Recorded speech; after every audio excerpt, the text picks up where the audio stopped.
When you're using the suction bulb to glaze your projects, sometimes as you squeeze it and you're trying to suck up the glaze, there's also some chunks of stuff and glaze that hasn't dissolved into the water. And what'll happen is it'll clog this up. So you're thinking, you're sitting there, you're waiting and you're waiting and you're waiting, and it won't actually suck the glaze up. So one thing that you can do is use what's called a screen, okay? And tilt that the right way, there we go. Looks like this. And basically what this will do is this will filter out a lot of the bigger pieces and that sort of thing. I'm just gonna use a small cup for this because I'm not gonna need a lot of glaze for what I'm gonna be doing. If you need a lot, obviously you can use a bigger container to hold more glaze, but for the most part, you probably would be okay. So what I'm gonna do is, I'm gonna grab my pitcher, okay? And I'm gonna come over to my black glaze, which I have already mixed up.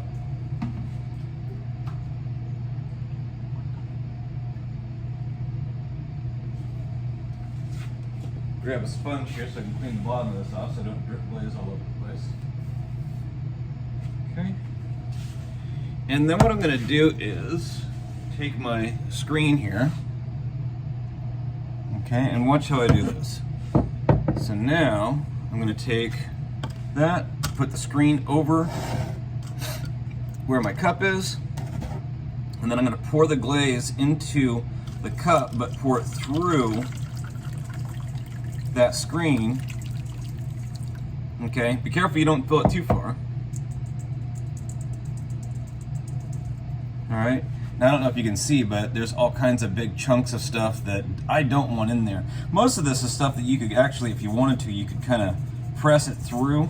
There's a lot of stuff in here that I do not know where that came from. So I may have to do that for the whole thing, but there's some plastic, maybe some pieces of paintbrushes or some kinds of other stuff. But anyway, the stuff that goes through there, okay, is going to be much smaller in particle size. Make sure you give that a rinse before you put it away.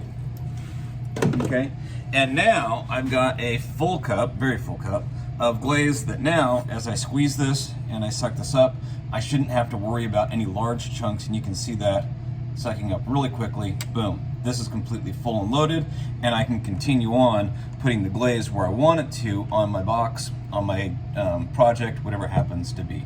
But just a quick little tip, just in case you're planning on using a suction bulb. The other good thing this is for is if you're using one of these bottles, okay, the tip on this is really small, and so if you just fill it directly from the bucket of glaze, there's a good chance that there won't be enough in there as well, or there'll be big enough chunks in there as well. So what I can do is take some of this glaze if I wanted to, and I could just fill this bottle because it's all the stuff that was strained. And now, okay,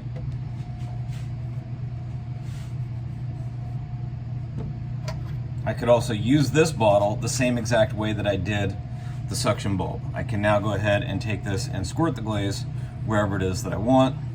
Okay, just very lightly squeezing and just making sure that this fills in all those spots that I want it to. Okay, just like so.